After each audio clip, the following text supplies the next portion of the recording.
Il a oublié que c'est comme l'exemple qu'il faut dans la maison. Il y a eu un enfant, il est allé au nom, je suis dans la ville. Il faut que j'appelle ma mère. Et elle a convoqué sa maman. Maman est arrivée. Toute la figure brûlée, déformée. Ce n'est pas elle qui m'a chandré. Ce n'est pas elle qui m'a chandré. Et on a commencé à les cacher. Lorsque les amis venaient, on a eu des échos que ta mère est ici. Et nous sommes venus la visiter. Non, elle est en cours de route. Non, mais la maman dit, mais d'où vient ça? Tu as oublié les défauts que j'ai ici. C'est à cause de toi. Il y a eu un jour, il était à la maison. Et après, c'était la maison brûlait. La maison brûlait. Et l'enfant, les garçons étaient à la maison. Il était aussi obligé d'être brûlé sans donner la maison. Et maman, quand elle est venue là où elle était, elle a dit non, au moins que moi je mets à la place que mon fils met. Et elle est allée, elle a mis les sues de pain et elle a mis dans le dos et elle a porté ça dans sa tête. Elle s'est mise dans les flammes de feu et elle est entrée. Elle a récupéré son fils. Elle est là tout faire avec les sues de pain. La maman, pendant qu'elle est sortie avec le bébé, les feux s'est tombé sur elle. La figure a été brûlée. La figure de maman était brûlée. Et son fils a été sauvé. Alléluia. Et cette maman était contente.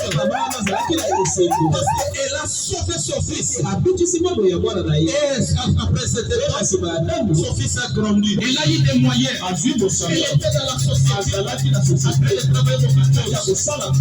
Maintenant, maman n'avait plus de valeur.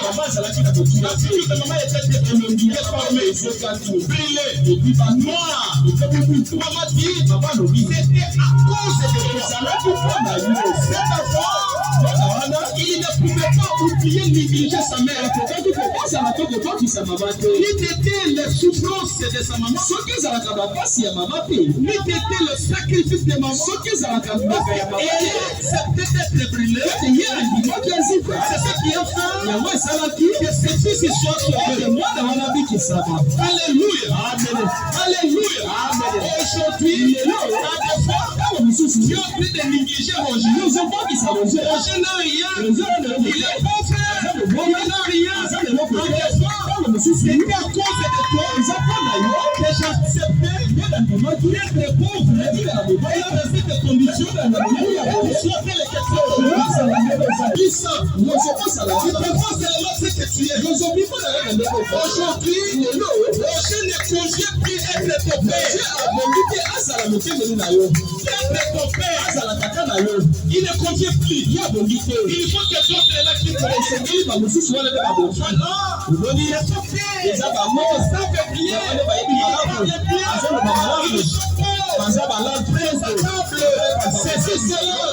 mon fils, si je n'étais pas accepté d'être brûlé, si ma vie n'était pas brûlée, toi tu n'allais pas être sauvé. Alléluia. Que le Seigneur Dieu vous bénisse la parole de Dieu. Gloire à Tu peux choisir un parent, mais l'affection. Tu ne choisiras pas l'affection. Mais le sang. Voyez, le père qui t'a chanté, même si tu vas adopter un autre parent, je reste comment des fois il y a des problèmes. Même les gens qui ne prient pas dans la colonne de feu, quand ils partent ailleurs, leur souci, c'est de se présenter au nom de la colonne. Bon, je suis venu de la colonne de feu. Je suis venu de la colonne de feu. La colonne de feu, c'est les structures. C'est les structures. C'est une école. Que Dieu vous bénisse. Acclamez très fort pour la gloire du Seigneur Jésus. Voyez, il n'a pas fait attention pour venir. Il y a ça qui t'est battu. Car il est fou fin.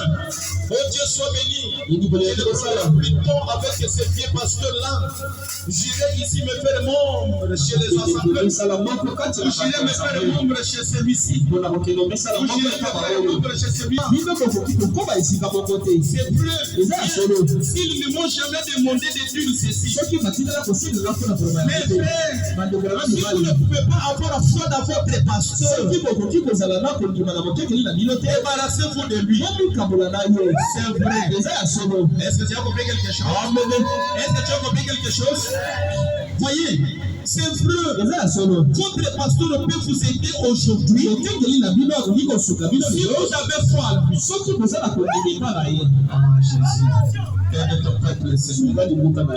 Le pasteur, il est le don de Dieu. La bénédiction. Pour qu'il soit la bénédiction sur toi, au moins c'est il croit. C'est pourquoi il a dit, c'est lui qui reçoit. Voyez, le problème, ce n'est pas je suis la fesse de pasteur. Tu commences à les détailler. Mais quand le pasteur là, je suis. Shalom papa. Et quand le pasteur n'est plus là, tu commences à les détailler. Tu commences à l'arracher la peau. Voyez, il ne sera plus jamais la bénédiction de Dieu. C'est pourquoi la parole dit, débarrassez-vous de lui, parce que vous ne croyez pas à lui. Quand vous ne croyez pas à lui, il ne sera plus jamais la bénédiction. Il ne sera plus jamais la bénédiction. Les problèmes sur la manière, la qualité que vous recevez l'homme de Dieu, c'est ce qui va produire la bénédiction. Voyez? Mais il vous faut croire à lui. Voilà qu'il est un homme de Dieu. Des fois, il ne peut pas venir assister que vous. Venir assister. Il ne peut pas venir aussitôt que vous avez claqué votre doigt. Il ne veut pas.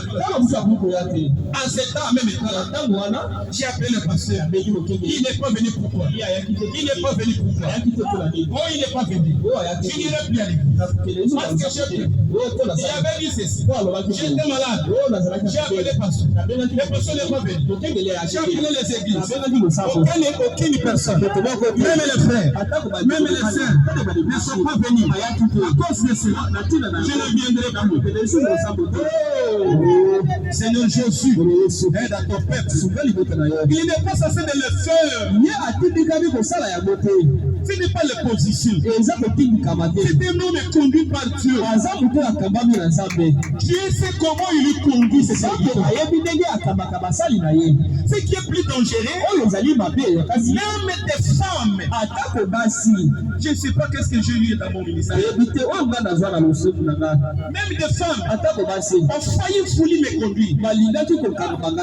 Moi, étant prédicateur de l'évangile, je suis. Oh, Nazareth, que toi, une femme, tu viens à te me manipuler. Et je fasse ce que toi tu fais. Je fasse ce qu'un foyer fait. Non, Dieu vous a mis à côté de moi pour me soutenir. Ce n'est pas pour me conduire. Et je suis censé de vous écouter pour soutenir sur la vision que j'ai. Et si tu viens avec il est dit, l'Eucharistie, pour détruire la vision que j'ai, je ne prendrai pas ton idée. Tu ne prendrais pas la pouvoir. Il n'est pas censé le faire. Il est censé le suivre ce que Dieu lui ordonne. C'est exact. Ezali à solo. Amen. C'est exact. Ezali à solo. Il est censé de faire ce que Dieu lui ordonne qu'il fasse. Tu dois croire. Et c'est ton pasteur. Ton pasteur te dit de faire ceci. Toi tu dis je dois faire ça. Oh. Qui conduit qui? Qui est le dirigeant de qui? Chaque homme doit avoir un conducteur. Tu dois avoir un but. Maintenant, qui est ton guide? Qui est ton dirigeant? C'est lui qui est en train de diriger. Votre vie. Peut-être toi-même tu es votre conducteur. Et pareil, gens, ne les écoutez pas. Ils sont animés, possédés par de mauvais esprits. Ah oui, ils sont mauvais, possédés. Ils ont traversé la rivière et il a dit, j'aurais voulu disposer du temps pour aborder avant ceci, la loi d'adoption. La Pentecôte est née comme un fils. Mais ce même fils qui naît, c'est dans une famille, devait aussi être adopté. Si le tuteur qui avait élevé l'enfant trouve que l'enfant n'était pas digne, celui-ci reste absolument un fils. Mais s'il était adopté dans la famille, alors il avait la pleine autorité. Tout ce qu'il établissait était tout aussi valable que c'est ça le problème aujourd'hui, frère. L'Église devrait être adoptée maintenant même. Jour de la pleine faveur de Dieu. De la pleine faveur de Dieu. Mais la